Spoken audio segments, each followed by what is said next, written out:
Hello everyone, this is Val the Salon from Talking Games, and for this particular episode, I'm going to be talking about my top 5 games that I am looking forward to next year, and which is extremely difficult to do because there's so many amazing games coming out next year that to put it into just 5 is extremely difficult to do. But granted, I expect half of those games to be pushed back to Q1 of 2012, so I would not be surprised if half of them get pushed back to next year. I hope you guys have fun, enjoy the video, and all you guys have a great Christmas and a great New Year's, alright? For my number 5 pick is actually Star Wars The Old Republic from BioWare. And one of the things I'm actually really excited and curious about this game is to see how well they're able to tell the story in an MMO form. I've enjoyed MMOs, but one of the things that always sort of backed me off from them is sort of like the sort of lack of story, or the story not being the main focus at times for MMOs. Usually is about, ranking up, leveling up your characters, and just go. But I'm hoping with Star Wars The Old Republic, I want to meet great characters that are not sort of your good and evil black and white characters. I want it to be depth within every single character I meet throughout every different world, every different universe, and I feel that if anyone can do it, it's BioWare. After Dragon Age, after Mass Effect, it seemed like if anyone can try to hit home with a narrative in an MMO, it would probably be BioWare with Star Wars The Old Republic, and I really hope that they're able to do that in this game, and I wish them luck with this game. For my number 4 pick is Elder Scrolls Skyrim. Now, Oblivion was one of the first games I've played on the Xbox 360 when it first came out, and the moment you get out of that cave and you see the world for the first time and the music, it was just breathtaking.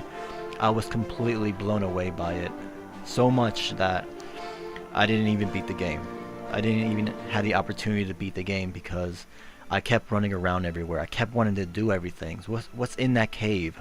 What's going on over there? I mean, there was just so much of the world for you to go around and see what's going on. And because of that, games like Fallout, like Oblivion, I've never beaten those games because I want to look at everything. I want to go to every building, every cave to see what's there. And I hope that they said they're having a new engine for this game and it's gonna look great, and I trust those guys in Bethesda. They know what they're doing, and I trust them to make a great game and to blow me away again. So hats out to Bethesda, and I wish you guys the luck with that game.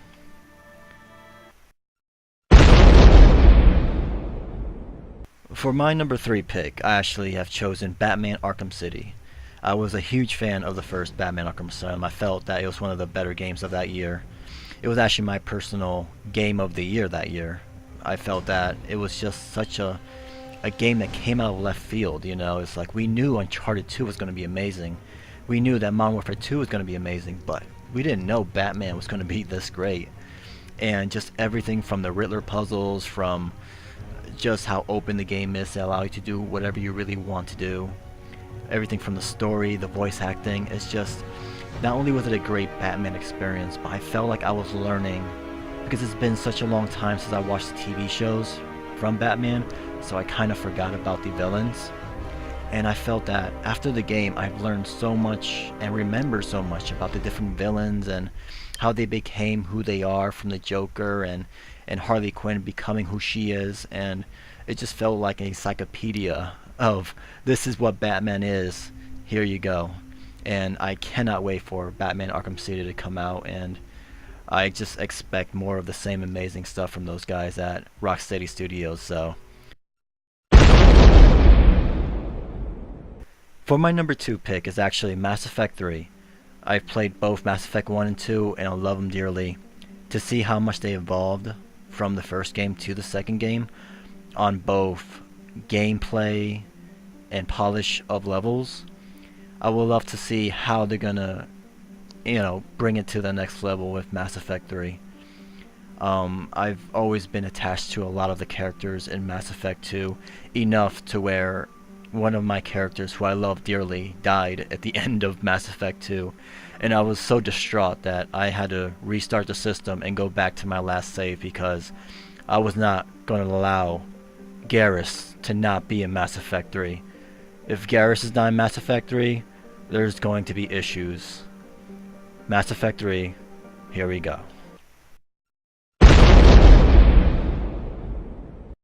Now, for my number one game coming out next year, it's The Last Guardian, made by Team Ico and Shadow of the Colossus. Two of my personal favorite games of all time, so it was no doubt that The Last Guardian would be my personal number one pick. But one of the things I really respected with this team is that the way they tell their story without dialogue. You know, a lot of these games, there's not a lot of conversation between characters, so a lot of the emotional parts are done through gameplay, are done through all these sort of epic scale, journeys that these characters go through. And, to keep it emotionally engaging without characters really talking vocally to one another is really an amazing feat, and really them and Valve are the two sort of studios that I feel do that very well. And it's also just, I really do hope that this game sells well. I expect this game to be great. I don't think there would be no doubt that this game would be great. Playing these games really made me appreciate the art of games, and I'm hoping that The Last Guardian would do that to perhaps, a younger generation of kids that, maybe not, look at games as art, or mostly just something to play, and have fun with. And I don't know, maybe they'll stumble upon this game and it would change their life the way it changed mine.